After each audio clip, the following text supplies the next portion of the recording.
Bien loin des calanques, Angles-sur-l'Anglin dans la Vienne, à 50 km de Poitiers, placé en 11e position. Vous allez voir, de l'art préhistorique à l'artisanat du 19e, en passant par le Moyen-Âge, ici, le patrimoine culturel est à l'honneur. Et pour embellir ses rues, la commune a un atout de poids, la main verte de Bernard Tricoche, le maire. Tous les ans, je m'occupe des fleurs avec mon épouse. Un plus beau village de France, sans fleurs, eh bien ce serait dommage, Il manquerait quelque chose. Ah, se balader dans les ruelles fleuries d'Angles, en canoë, découvrir l'Anglin, la rivière qui traverse le village, déjeuner sur la place principale à l'ombre des tilleuls. Et si vous voulez vous mêler aux habitants, prendre un verre dans ce café, une institution. C'est vraiment l'âme du village. Les amis se rencontrent régulièrement. On se raconte des bonnes blagues du village.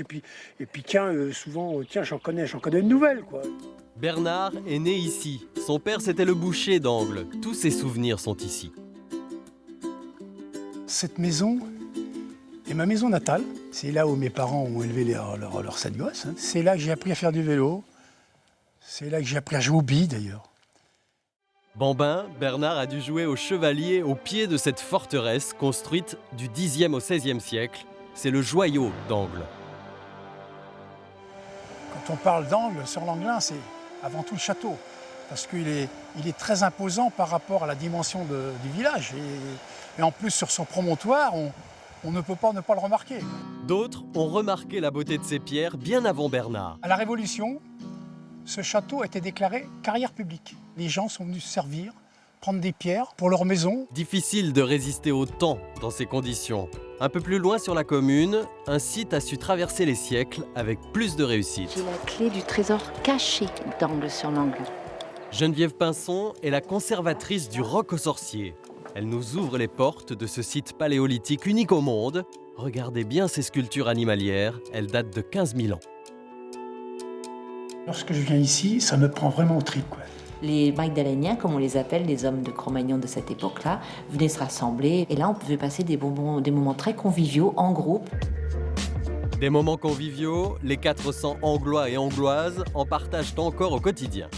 Salut Janine! Salut Bernard! Janine, une ancienne d'Angles, prépare avec sa copine Marie-Claire le broyé du Poitou. C'est la spécialité de la région. Principalement à Angles, parce qu'à Angles, c'est comme nulle part ailleurs. C'est 500 g de farine, 250 g de beurre et 250 g de sucre. Moi, j'ajoute un œuf. Allez, tiens, regarde. Voilà. Tu vois, ça va te faire plaisir. Hop. Son broyé du Poitou, Janine va le partager avec des amis à la maison des jours d'Angles sur la place du village. Salut, c'est Louisa, bonjour tout le monde. J'aime la galette. Savez-vous comment? Quand elle est bien faite, il y a du beurre dedans. Du beurre dedans? Les jours d'Angles, c'est une technique de broderie qui consiste à tirer minutieusement les fils d'un tissu pour créer des motifs. On peut venir ici tous les après-midi voir cet artisanat qui fait la réputation du village depuis le milieu du 19e siècle. C'est vrai qu'il est bon le diable, hein? Oui. Angles, c'est aussi une bourgade romantique.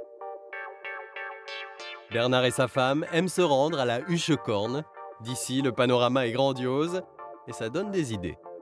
On est à un endroit où les amoureux du village viennent souvent ici pour se faire des petits bisous. Et on s'est mariés tous les deux, c'est peut-être parce qu'on s'est fait beaucoup embrasser à cet endroit-là.